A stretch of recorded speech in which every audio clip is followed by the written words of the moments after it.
नमस्कार दोस्तों, आपका अपने चैनल मनोज गुप्ता एकेडमी में आपका स्वागत है।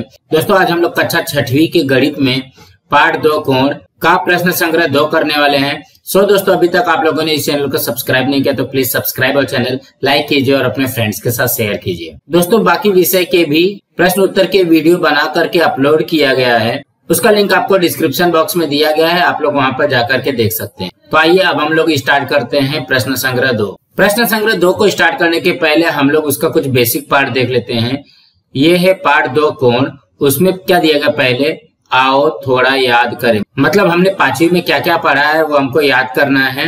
यहाँ पे देखो कोण दिया गया है, नीचे दिए गए चित्रों में दिखाई देने वाले कोण देखो, इनके प्रकार पहचान कर चित्र के नीचे लिखो। मतलब यहाँ पे जो ये कोण दिया गया, जैसे सपोज ये वाला कोण है तो ये कोण कैसा है, ये इस तरीके से कोण है।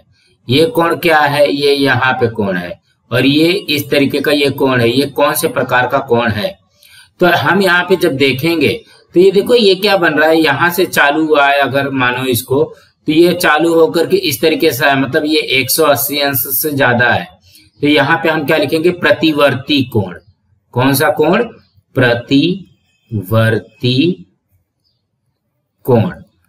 अब ये दूसरा वाला जो दिया गया है ये कौन सा कोण बनेगा, ये देखो ये कौन सा बन रहा है, ये कौन सा कोण बन जाएगा, ये बनेगा समकोण बनेगा। क्यों, क्योंकि ये 90 अंश का है। और ये प्रतिवर्ती कोण क्यों बन रहा था, वो 180 अंश से ज्यादा बन रहा है। और ये क्या है, 90 अंश से कम है, तो ये कौन सा कोण बनेगा, ये बनेगा हमारा न्यून कोण। इसी तरीके से करना है। अब यहाँ पे क्या दिया गया, नीचे दी गई सारणी पूर्ण कीजिए। तो यहाँ पे हमको सारणी पूर्ण करना है। यहाँ पे कोण दिया गया है PYR, LMN, BOS। यहाँ पे कोण का नाम लिखना है। तो इसको हम लोग किस तरीके से लिखेंगे, कोण PYR। और इसको क्या लिखोगे, कोण LMN। और ये कौन सा कोण बनेगा, कोण BOS। ये BOS कोण बन गया। अब क्या बोला गया, कोण के शीर्ष बिंदु लिखो। शीर्ष बिंदु का मतलब क्या हो गया, ये वाला पॉइंट। ये पॉइंट क्या है, देखो यहाँ पे ये कोण कहाँ पे बन रहा है, वही होता है शीर्ष बिंदु। तो ये कहाँ पे बनेगा, इसको लिखोगे बिंदु Y। ये कहाँ पे कोण बन रहा है, यहाँ पे बन रहा है, तो ये यम हो जाएगा। यहाँ पे लिखोगे बिंदु यम। और ये कोण कहाँ पे बन रहा है, O पे बन रहा है, तो इसके लिए लिखोगे बिंदु O। बिंदु O पे बन रहा है। उसके बाद में क्या लिखा है, कोण की भुजाएं। कौन कौन सी भुजा मिलकर के कोण बनी है, PY और YR। तो इसको लिखोगे भुजा PY और कौन सी भुजा है, भुजा RY। यहाँ पे कौन सी भुजा आएगी, LM और MN। तो यहाँ पे लिखोगे भुजा LM और दूसरी भुजा कौन सी है, भुजा MN। इस तरीके से आप लोगों को करना है। यहाँ पे क्या बनेगा बताओ, ये बन जाएगा भुजा OB और दूसरी क्या बनेगी, भुजा OS। भुजा OS। ये सारी चीजें आप लोगों को समझना है। यहाँ पे क्या क्या दिया गया देखो, यहाँ पे जैसे शून्य कोण दिया गया है, ये सब भरना है। आप लोग इसके साथ में अपना बुक लेकर के भी बैठो, किताब लेकर के बैठो, ताकि उसमें आप लोग फटाफट भर लोगे। तो यहाँ पे देखो दिया क्या गया है, 2 भिन्न भिन्न रंगों की तीलियों की सहायता से A और G तक के कोणों की रचना का अनुभव लो।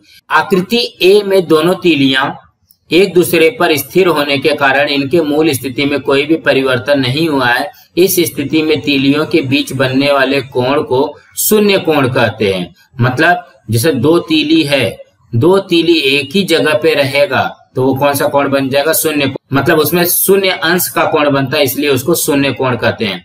शून्य कोण की माप को शून्य अंश ऐसा लिखते हैं, 0 अंश ऐसा लिखते हैं। अब यहाँ पे ये दिया गया है, देखो अब एक रंग की तीली स्थिर रख करके, मतलब एक रंग वाली तीली स्थिर रख करके दूसरी वाली तीली को ऊपर उठाना है। दूसरी तीली आकृति में दर्शाए अनुसार घुमाओ। आकृति B में बना हुआ कोण खाली जगह है, तो ये कौन सा कोण है, देखो ये 90 अंश से कम कोण बन रहा है, तो ये कौन सा कोण हो जाएगा, ये हो जाएगा न्यून कोण। कौन सा, न्यून कोण। तो यहाँ पे लिखा है 0 अंश से अधिक परंतु 90 अंश से कम वाले कोण को न्यून कोण कहते हैं। क्या कहोगे? न्यून कोण कहते हैं। इस तरीके से आप लोगों को भरना है। अब यहाँ पे देखो ये कितने अंश का कोण बन रहा है? ये 90 अंश का कोण बन रहा है। तो जब 90 अंश का कोण बनेगा तो वो क्या हो जाएगा? देखो आकृति सी में बना हुआ कोण, सबको पता है कि 90 अंश का कोण क्या होता है? 90 अंश का कोण होता है समकोण। और 90 अंश के कोण को क्या कहते हैं? देखो यहाँ पे भी वही चीज भरना है। क्या कहते हैं? समकोण कहते हैं। अब ये डी वाली आकृति में क्या दिया गया? आकृति डी में बना हुआ कोण क्या है? देखो 90 अंश से अधिक परंतु 180 अंश से कम वाले कोण को हम लोग क्या कहते हैं? हम लोग अधिक कोण कहते हैं। क्या कहते हैं? अधिक कोण। इसको भी हम लोग क्या लिखेंगे? यहाँ पे क्या आएगा? अधिक कोण आएगा। अधिक कोण मतलब 90 अंश और 180 के बीच की जितनी भी कोण बनेगी वो आपकी क्या हो जाएगी? अधिक कोण बनेगी। आकृति डी में दर्शाए अनुसार तीली को और आगे घुमाने पर आकृति ई की स्थिति प्राप्त होती है। मतलब ये क्या हो गया? पूरा का पूरा 180 अंश का कोण यहाँ पे बन रहा है। ऐसी स्थिति के कोण को सरल कोण कहते हैं। सरल कोण की माप को 180 अंश होती है। तो आप लोगों को याद रखना पड़ेगा, शून्य कोण है 0 अंश सेल्सियस का, 90 अंश से कम रहेगा तो न्यून कोण, 90 अंश रहेगा तो समकोण, 90 अंश से और 180 अंश के बीच में रहेगा तो अधिक कोण, और 180 अंश का रहेगा तो सरल कोण। अब यहाँ पे देखो ये क्या हो जा रहा है? ये 180 अंश से ज्यादा हो जा रहा है। यहाँ पे देखो आकृति ई में दर्शाए अनुसार तीली को पुनः आगे घुमाने पर एफ का कोण प्राप्त होता है। यह कोण 180 अंश से अधिक है।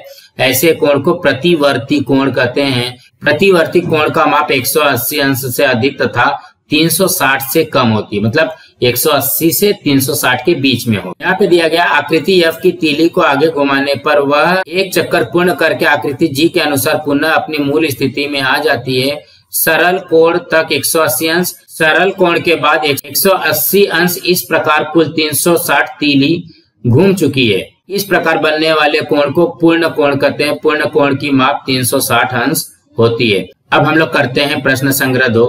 तो प्रश्न संग्रह 2 में क्या दिया गया? यहाँ पे देखो तो ये दिया गया प्रश्न संग्रह 2। उसमें प्रश्न 1 में क्या दिया गया? जोड़ियां बनाओ। कोण का माप दिया गया है, हमको कोण का प्रकार दिया गया।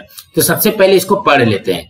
180 अंश है, 240 है, 360 है और 0 अंश है। यहाँ पे कोण का प्रकार में क्या दिया गया? शून्य कोण, सरल कोण, प्रतिवर्ती कोण और पूर्ण कोण। 180 अंश क्या हो जाएगा? सरल कोण होगा। 240 क्या हो जाएगा? 240 होगा हमारा प्रतिवर्ती कोण। उसके बाद में 360 क्या होगा? 360 हो जाएगा पूर्ण कोण। और 0 अंश क्या हो जाएगा? 0 अंश हो जाएगा शून्य कोण। अब हम अगला प्रश्न करते हैं। नीचे कोणों की मापें दी गई हैं, इस आधार पर प्रत्येक कोण का प्रकार लिखो। अभी यहाँ पे 75 अंश दिया गया, तो 75 अंश क्या हो जाएगा? 75 अंश 90 अंश से कम होता है, इसलिए ये क्या बनेगा? ये बनेगा न्यून कोण। फिर 0 अंश क्या बन जाएगा? 0 अंश को हम लोग बोलते हैं शून्य कोण। क्या बोलेंगे? शून्य कोण। उसके बाद में 215 दिया गया, 215 दिया गया है मतलब क्या हो गया? 180 अंश से ज्यादा है, तो ये क्या बनेगा? ये हो जाएगा प्रतिवर्ती कोण। प्रतिवर्ती कोण। अब ये 360 दिया गया है, 360 क्या होता है? 360 होगा पूर्ण कोण। अब ये 180 अंश दिया गया है, तो ये क्या हो जाएगा? ये हो जाएगा सरल कोण। उसके बाद में ये 120 दिया गया, 120 क्या हो गया? 90 और 180 के बीच में है, तो क्या आएगा? ये आ जाएगा अधिक कोण। क्या आएगा? अधिक कोण। उसके बाद में 148 दिया गया है, तो ये भी अधिक कोण आएगा, ये भी आ जाएगा अधिक कोण। क्यों? 90 से और 180 के बीच में है। अब ये 90 अंश का क्या है? ये तो भाई सबको पता है, क्या आएगा? समकोण। इसी तरीके से करना था। अब हम लोग करते हैं प्रश्न 3। प्रश्न 3 में क्या दिया गया? नीचे बनी आकृतियों देखो और कोणों के प्रकार लिखो। अब यहाँ पे देखो ये आकृति दी गई है, ये जो कोण बन रही है ये कौन से प्रकार का कोण है? तो बताओ आप लोग, ये कौन से प्रकार का कोण है? देखो ये 90 अंश से कम है, तो ये कौन सा कोण हो जाएगा? ये बनेगा हमारा न्यून कोण। ठीक। अब ये देखो, ये तो सबको पता है, ये हमारा हो गया समकोण। क्यों? क्योंकि ये पूरा 90 अंश का कोण दिख रहा है। ये जो है देखो, ये वाला कोण नहीं पकड़ना, ये यहां से ऐसे पकड़ना है। तो इसका मतलब ये क्या हो गया, ये 180 अंश से ज्यादा है। तो ये कौन सा कोण बनेगा, ये बनेगा प्रतिवर्ती कोण, प्रतिवर्ती कोण। उसके बाद में ये डी वाला कौन सा कोण बनेगा, देखो ये इस तरीके से आया है, इसका मतलब ये हो जाएगा सरल कोण।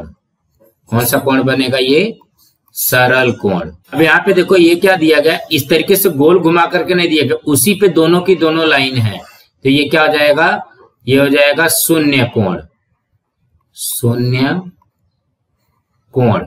और ये जो है ये ऐसे गोल घूम करके तब यहाँ पे आया है, तो ये क्या बन जाएगा, ये होगा हमारा पूर्ण कोण। चौथे में क्या दिया गया, चांदे कोण मापक की सहायता से न्यून कोण, सम कोण और अधिक कोण की रचना करो। मतलब हमको यहाँ पे न्यून कोण बनाना है, सम कोण बनाना है और अधिक कोण बनाना है। तो सबसे पहले हम लोग न्यून कोण बनाते हैं। न्यून कोण आप कितने भी अंश का ले सकते हो, 90 से कम होना चाहिए, 85 ले सकते हो, 80 ले सकते हो, 75 ले लो, 65 ले लो, जो लेना है वो ले सकते हो।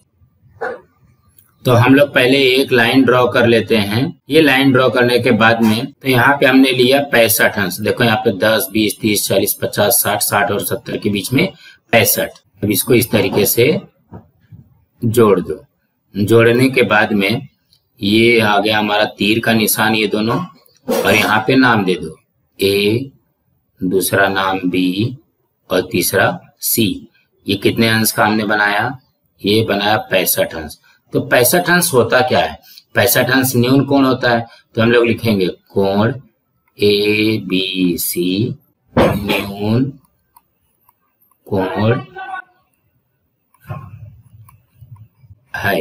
अब हम लोग क्या बनाते हैं, अब हम लोग बनाएंगे समकोण। समकोण के लिए भी पहले हम एक लाइन खींचते हैं। लाइन खींचने के बाद में स्केल को रख करके अब हम लोग चांदा लेंगे। चांदा को यहाँ पे ये पॉइंट पे रखा, ये लाइन सीधी होनी चाहिए। अब समकोण बनाना है, तो समकोण कितने अंश का होता है, 90 अंश का होता है। अब फिर से चांदा रख करके स्केल लेंगे और इस तरीके से इसको मिला देंगे। ये मिल गया। यहाँ पे इसको नाम दे दो, ये मैंने दे दिया P, ये दे दिया Q एंड ये दे दिया R, और इसको ये हो गया हमारा 90 अंश। तो जब 90 अंश हो जाएगा तो इसको लिखोगे क्या, कोण PQR। कौन सा कोण बन रहा है, सम कोण है। इस तरीके से करना है। अब हम लोग क्या बनाएंगे, अब बनाएंगे अधिक कोण। अधिक कोण क्या होता है, 90 अंश से ज्यादा। इसके लिए भी पहले एक लाइन खींच लेते हैं। लाइन खींचने के बाद में स्केल रख करके चांदा लेंगे। चांदा रखने के बाद में अब हम क्या देखना है, 90 से लेकर के 180 के बीच में आप कहीं पे भी ले सकते हो। मैंने यहाँ पे ले लिया, चलो हम ले लेते हैं 135। देखो 130 और 140 के बीच में 135। चांदा को भी रख दिया, फिर से पट्टी लो। अब पट्टी की मदद से इसको इस तरीके से जोड़ दो। जब ये जुड़ेगा तो ये कितने अंश का हो गया, ये 135 अंश का बनेगा। यहाँ पे दे दो यस, ये नाम दे दिया टी और ये नाम दे दिया यू। तो हम लोग यहाँ पे लिखेंगे कोण यस टी यू। कौन सा कोण बनाया हमने, अधिक कोण है, अधिक कोण है। सो दोस्तों इसी तरीके से करना था। दोस्तों आप लोगों को ये वीडियो कैसा लगा आप लोग कमेंट बॉक्स में जरूर लिख करके बताइए, और इस वीडियो को ज्यादा से ज्यादा लाइक कीजिए, अपने फ्रेंड्स के साथ शेयर कीजिए ताकि उनको भी प्रश्न संग्रह 2 मिल सके, और इस चैनल को सब्सक्राइब कीजिए। नमस्कार दोस्तों।